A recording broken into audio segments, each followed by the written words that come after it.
नमस्कार। राम की शक्ति पूजा सूर्यकांत त्रिपाठी निराला जी द्वारा रचित उनकी यह लंबी कविता है। इसकी व्याख्या एवं भावार्थ को हम समझने का प्रयास कर रहे हैं। पिछली कड़ी में हमने देखा था कि किस प्रकार प्रभु श्री राम दिन भर के युद्ध के बाद का जो परिणाम था उसकी वजह से थोड़े निराश थे, हताश थे, क्योंकि उन्हें यह महसूस होने लगा है कि जब स्वयं शक्ति ही रावण का, अधर्मी रावण का साथ दे रही है तो अब विजय प्राप्त करना बहुत ही मुश्किल है, असंभव सा है। और इसकी वजह से प्रभु की आंखों में आंसू आते हैं। सीता को खोने का एक जो भय है उसको सोच के उनकी आंखों में आंसू आ जाते हैं और उनके आंसुओं को देख कर किस प्रकार जो है हनुमान जी विचलित होते हैं। ये सारी बातें हमने पिछले वीडियो में देखा था। साथ ही विभीषण जो है उनको समझाते हैं और यह कहते हैं कि आप ऐसे समय में क्यों हताश हैं, क्यों उदास हैं। और आगे चलिए देखते हैं कि किस प्रकार विभीषण उनके अंदर की जो उनके अंदर ऊर्जा है, उनके अंदर की जो शक्ति है, उत्साह है, उसे बढ़ाने का प्रयास कर रहे हैं। देखिए, विभीषण कहते हैं, रघुवीर तीर सब वही तूड़ में है रक्षित, है वही वक्ष रणकुशल हस्त बल वही अमित। हे रघुवीर, आपके तर्कस में वे सभी तीर सुरक्षित हैं, रक्षित अर्थात सुरक्षित हैं, जिनसे आप इस युद्ध को बहुत ही आसानी से जीत सकते हैं, जिनसे आपने बहुत ही बड़े बड़े युद्ध को जीता है, बड़े बड़े राक्षसों को मारा है वही वक्ष रणकुशल हस्त बल वही अमित। आपका वही वक्ष है, वही छाती है जिसने ना जाने कितने घावों को सहन किया है, घावों को सहन करने की शक्ति रखता है। तथा रण में, युद्ध में कुशल हस्त, आपके जो कुशल हाथ हैं वो वही हैं।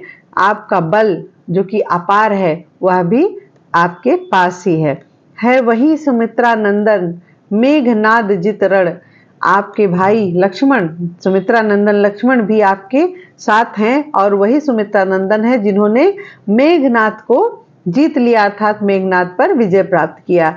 है वही भल्लपति, भालुओं के सेनापति जामवंत, जो कि बहुत ही विद्वान है, बुद्धिमान है, वह भी आपके साथ हैं। वानरेंद्र सुग्रीव प्रमन, और एक जो कह सकते हैं कि अच्छे विचारों वाले, अच्छे मन वाले, स्वभाव वाले सुग्रीव, वह भी आपके साथ हैं। वानरों के जो स्वामी हैं सुग्रीव आपके साथ हैं। तारा कुमार भी वही, देखिए, तारा कुमार भी वही महाबल श्वेत धीर। तारा कुमार अर्थात अंगद। अंगद किसके पुत्र हैं? तारा के पुत्र हैं, इसलिए यहाँ पर कहा गया तारा कुमार भी वही महाबल श्वेत धीर। और महाबली श्वेत नामक योद्धा जो कि धीरजवान है वह भी आपके साथ हैं।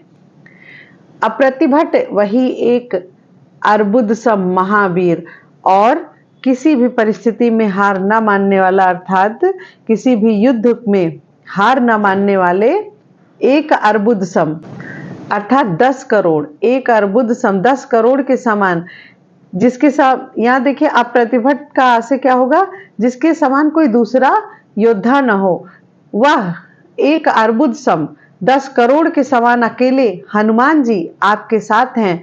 है वही दक्ष सेना नायक, है वही समर, और युद्ध भी वही है जो चल रहा है। और आपके जो सेना नायक हैं वह सभी क्या हैं? युद्ध में दक्ष हैं। अर्थात आप किस वजह से आज उदास हैं? आगे देखिए, फिर कैसे असमय हुआ उदय यह भाव प्रहर। इतनी सारी शक्तियां आपके साथ हैं, आपके पास हैं, फिर कैसे इस समय, जबकि हमें उत्साह से भरे रहना चाहिए, हमें अपनी रणनीति तैयार करनी चाहिए, और ऐसे असमय अर्थात इस समय जिस चीज की जरूरत नहीं है वह बात आज कैसे आपके मन में यह भाव उदय हुआ, और इस तरह से आपका मन क्यों निराश हुआ। आगे कहते हैं, विभीषण जी ही कह रहे हैं, रघुकुल गौरव लघु हुए जा रहे तुम इस क्षण। हे रघुकुल के गौरव, अर्थात रघुकुल को गौरवशाली बनाने वाले प्रभु श्री राम लघु हुए जा रहे। आप अपने मन को इतना छोटा किए जा रहे, खुद को इतना लघु किए जा रहे हो।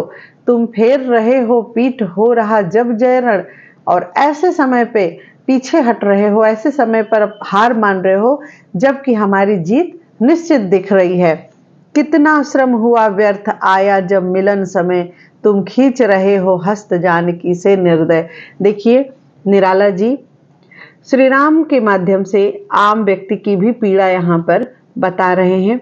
उनकी स्वपीड़ा भी उसमें शामिल है, उसके साथ साथ आम व्यक्ति की भी पीड़ा है। जब हम किसी लक्ष्य के प्रति लगे होते हैं, बहुत परिश्रम करते हैं, किंतु हमें ऐसा लगता है कि नहीं अन्याय हो रहा है और सिर्फ भ्रष्टाचार की वजह से हम सफल नहीं हो रहे हैं, तो हमारा मन छोटा होने लगता है और हम पीछे हटने लगते हैं। ऐसा महसूस होता है एक पल के लिए कि शायद अब हम लक्ष्य को प्राप्त नहीं कर सकेंगे, किंतु हमारे अंदर की जो शक्ति है अगर उसका हमें एहसास हो जाता है समय पर, तो हम उस लक्ष्य को भी जीत सकते हैं। तो यह केवल श्री राम की ही व्यथा नहीं है, आम व्यक्ति की भी व्यथा है और सबको जोड़ते हुए यह कविता लिखी है निराला जी ने। देखिए कहते हैं विभीषण की कितना श्रम हुआ व्यर्थ आया जब मिलन समय। अरे जब यही करना था तो हम लोगों ने तो इतना श्रम इसके पीछे लगा दिया, इतने दिनों से हम इस युद्ध की तैयारी कर रहे हैं, और जब अब समय नजदीक आ गया, मिलन समय अर्थात लक्ष्य का समय, या कह सकते हैं कि सीता से मिलने का समय, तुम खींच रहे हो हस्त जानकी से निर्दय। तो तुम ऐसे समय में जो हाथ तुमने बढ़ाया था माता की तरफ, उनको वहां से स्वतंत्र कराने के लिए, वह हाथ अब आप खींच रहे हो।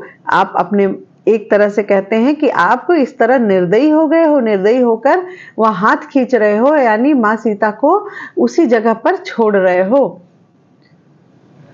रावण रावण लंपट खल कलमस गताचार। देखिए रावण लंपट अर्थात वासना से युक्त, खल दुष्ट, कलमस पापी, गताचार बुरे आचार विचार वाला, जिसने हित कहते किया मुझे पाद प्रहार।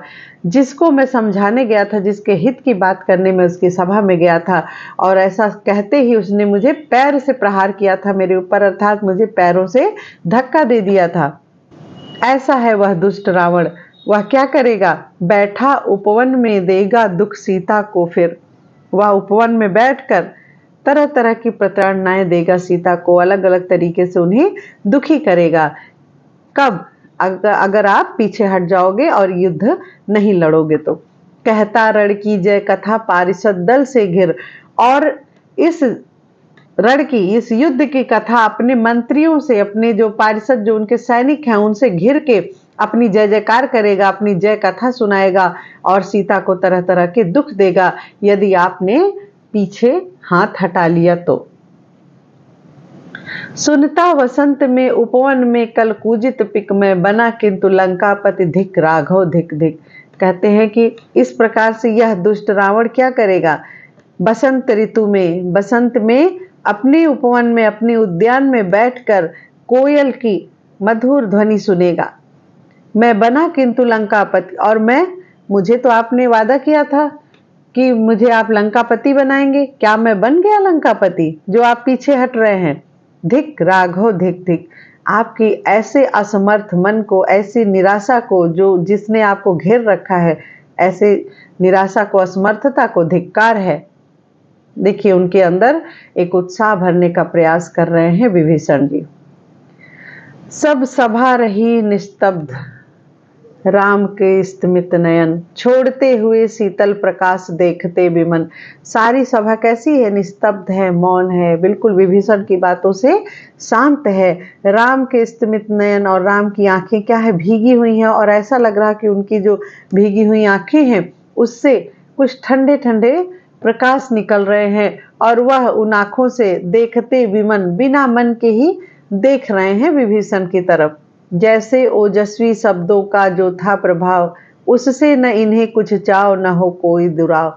और इस प्रकार बेमन से देख रहे हैं, जैसे इतने ओजस्वी शब्द जो कि विभीषण ने कहे थे, इसका जो प्रभाव है वह इन पे कुछ खास पड़ नहीं रहा। जैसे लग रहा है कि ना इन्हें कोई चाव है और ना उन बातों से कोई आपत्ति ही है। बस वो एक शून्य अवस्था में बैठे हुए विभीषण को देख रहे हैं और सुन रहे हैं, बाकी कोई असर उन शब्दों का नहीं पड़ रहा है। वह ओजस्वी शब्द जो कि किसी के भी अंदर उत्साह पैदा कर सकते, लेकिन प्रभु श्री राम के ऊपर कोई असर नहीं डाल पा रहे हैं। क्यों? देखिए, ज्यों हो वे शब्द मात्र मैत्री की समनुरक्ति। ऐसा लग रहा है कि मानो वो बस शब्द मात्र है, कोई बोल रहा है, बड़बड़ा रहा है, बस इसी प्रकार से श्री राम जी सुन रहे हैं। मैत्री की समनुरक्ति, मैत्री के प्रति उनका आदर है, वह व्यक्त कर रहे हैं, सिर भी हिला रहे हैं मैत्री का आदर करते हुए, लेकिन उनके दिमाग पर जहां गहन भाव के ग्रहण की नहीं सकती, लेकिन कोई गहन भाव वे शब्द नहीं छोड़ पा रहे हैं। मतलब उनका उद्देश्य जो है विभीषण का, वह सफल नहीं हो रहा है, क्योंकि वह तो क्या करना चाहते हैं, प्रभु श्री राम के मन में ग्रहण जो गहन भाव है उसको उत्पन्न करना चाहते हैं, उनकी शक्ति को जागृत करना चाहते हैं, लेकिन वह काम नहीं हो रहा, क्योंकि प्रभु श्री राम शून्य अवस्था में हैं और वह बस शांति से सारी बातें सुन रहे हैं।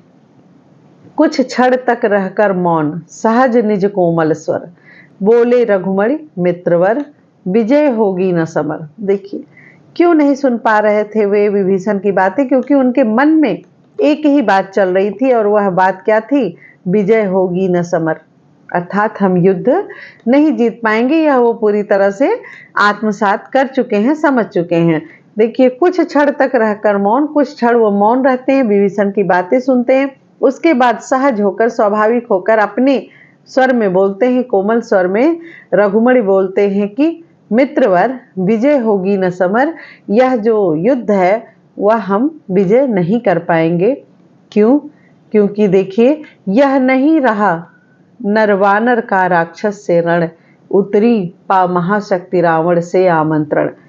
साक्षात मां शक्ति को श्री राम जी देख रहे हैं और कह रहे हैं कि अब यह युद्ध जो है वह सिर्फ एक राक्षस से नहीं रहा है, मेरा और वानरों का युद्ध सिर्फ राक्षस से नहीं रहा है, यह युद्ध तो अब मां शक्ति से, महाशक्ति से हम लोगों का हो चुका है। अर्थात उतरी पा महाशक्ति रावण से आमंत्रण, रावण ने उन्हें आमंत्रित किया है, उनकी पूजा उपासना से उन्हें खुश करके अपने वश में कर लिया है, और महाशक्ति उसी की तरफ से लड़ने के लिए अब मैदान में उतर चुकी हैं। तो अब यह युद्ध विजय न होगी। अन्याय जिधर है उधर शक्ति, कहते छल छल। और यह बात कहते हुए कि देखो मित्र, जिस तरफ अन्याय है उधर ही शक्ति है, यह बात कहते ही उनकी आंखें छल छला जाती हैं। हो गए नयन कुछ बूंद पुनः ढल के दृगजल, और इस प्रकार से उनकी आंखों से कुछ बूंदे आंसू के ढलक जाते हैं। कितनी पीड़ा में है प्रभु श्री राम, और इसी पीड़ा में है एक आम व्यक्ति भी, जो कि देख रहा है कि मेहनत करने वाले कहीं पीछे रह जा रहे हैं, और जो भ्रष्टाचारी हैं, जो अन्यायी हैं, उन्हीं के पास पूरा पावर आ रहा है। तो इसको अगर इस तरह से हम जोड़ते हुए चलेंगे तो पूरी बात समझ पाएंगे कि निराला जी क्या कहना चाहते हैं, और प्रभु श्री राम को किस प्रकार एक आम व्यक्ति की जगह पर रखकर उन्होंने यह कविता लिखी है।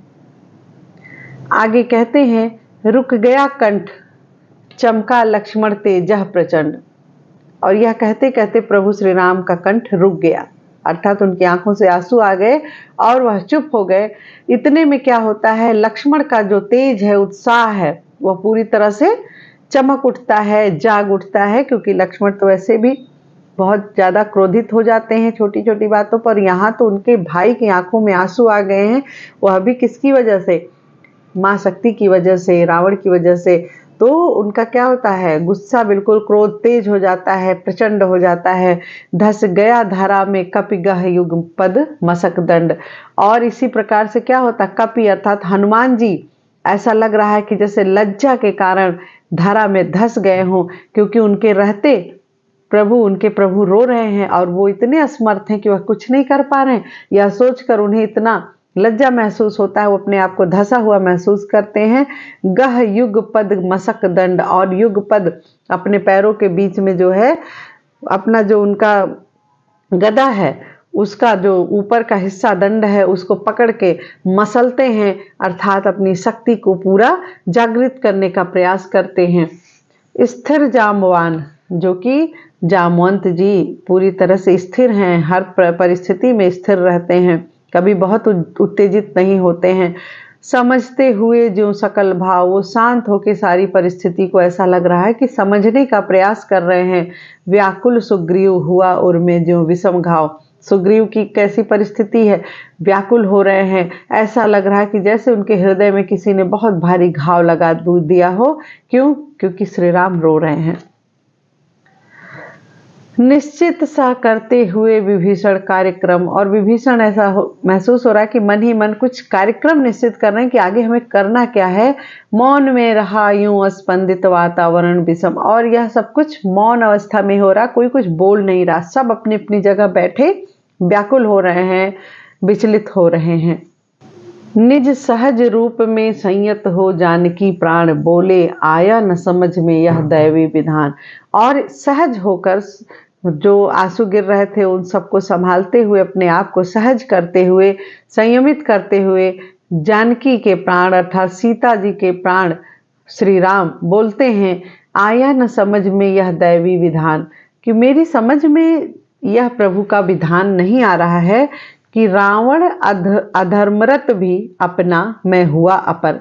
मेरी समझ में नहीं आ रहा है यह प्रभु का विधान कैसा है, देवी का कैसा यह विधान है कि रावण जो कि अधर्मी है, अधर्मी होते हुए भी वह उनका अपना हो गया, और मैं धर्म का पालन करते हुए भी पराया कैसे हो गया, अपर अर्थात पराया हो गया। यह रहा शक्ति का खेल समर शंकर शंकर। कहते हैं कि अब तो यह खेल ही पूरा शक्ति का हो गया है। इसे माँ शक्ति चाहे तो 1 मिनट में इस युद्ध को समाप्त कर सकती है, अर्थात सब कुछ नष्ट करके युद्ध रावण को जिता सकती हैं। शंकर शंकर, हे शंकर, ऐसा क्यों हो रहा है? भगवान शिव को याद करते हुए प्रभु श्री राम यह बात कहते हैं। तो देखिए, बहुत ही पीड़ादायक है इस समय का वहाँ का माहौल, जो कि सभा में लोग बैठे हैं और श्री राम, प्रभु श्री राम का मन किस तरह से विचलित है, वह सारी चीज़ों को देख रहे हैं, समझ रहे हैं, और वह इस बात को भी आभास कर पा रहे हैं कि अब युद्ध कितना कठिन हो चुका है। इसके आगे की पंक्तियों की व्याख्या हम अगले वीडियो में समझेंगे। तब तक के लिए धन्यवाद। अगर हमारे द्वारा समझाया गया या बताया गया कोई तथ्य आपकी समझ में आ रहा है, आपके लिए उपयोगी है, तो हमारे चैनल को लाइक भी करें, सब्सक्राइब करें। धन्यवाद।